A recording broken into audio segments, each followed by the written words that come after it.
Sport, zajęcia plastyczne, ruchowe i zwiedzanie zabytków. Wejherowo jak co roku przygotowało dla najmłodszych szeroki wachlarz możliwości spędzania wolnego czasu podczas wakacji. Mają możliwość wybrania tych zajęć, które naprawdę się interesują. Te dzieci, które lubią tańczyć, mogą przyjść do Wejherowskiego Centrum Kultury.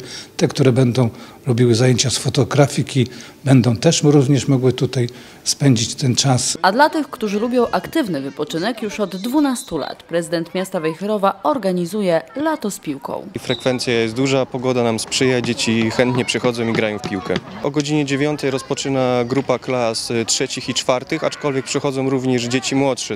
I o godzinie 10:30 jest zmiana na grupę 5. i 6. klasę i wtedy grają do godziny 12:30. Codziennie przewija się tu od 100 do 120 miłośników piłki nożnej. Uśmiechnięci i pełni zapału z chęcią uczestniczą w rozgrywkach na wejherowskiej Jamajce. Z przyjaciółmi gramy w piłkę, tak żeby sportowo uczestniczyć też w tych zajęciach, żeby nie siedzieć w domu. Bardzo dobry pomysł, bo tak, ja i tak codziennie przychodzę na boisko, ale tak fajnie, bo pan Ślas sędziuje. Mi bardzo się podoba, dzieciaczki codziennie się tu spotykają, robią to, co lubią i są zachwycone, rywalizacja jest, także naprawdę takie fajne zajęcia dla dzieci. Jedni do szczęścia potrzebują ruchu na świeżym powietrzu, inni wolą zacisze biblioteki. Tu, choć spokojniej, to równie radośnie. Maluchy poznają zaczarowany świat muminków.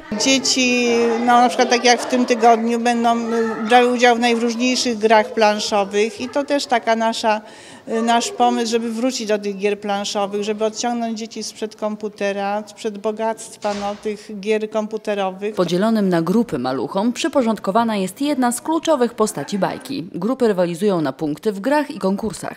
Zajęcia w bibliotece gromadzą codziennie około 30 najmłodszych miłośników literatury. A tym, którzy mają artystyczną duszę, ale cenią ruch, polecamy warsztaty taneczne w Wejherowskim Centrum Kultury. Bardzo optuję za tańcem. Myślę, że to jest doskonała forma spędzania wolnego czasu, zwłaszcza w wakacje. Przygotowaliśmy również coś dla miłośników zwiedzania i turystyki pieszej. Każdy jeszcze może zwiedzić nasze przepiękne miasto, gdzie są do dyspozycji przewodnicy. Wystarczy przyjść do Urzędu Miasta na placu Jakuba Wejhera, zgłosić określone grupy, można zwiedzać nie tylko ratusz, ale i Kalwarię. Również Park Miejski i Filharmonię Kaszubską. Do zwiedzania zachęcają przede wszystkim ci, którzy, żeby zobaczyć Wejherowo, przyjechali tu z daleka. Przyjedźcie i zobaczcie, a sami się przekonacie, że naprawdę tu warto przyjechać. Chociażby z uwagi na to, że Państwo organizujecie bardzo dobre pomysły propagujące tą właśnie miejscowość poprzez nawet bezpłatne zwiedzanie. To jest bardzo ważne. Jesteśmy bardzo mile zaskoczeni tym, co zobaczyliśmy tutaj.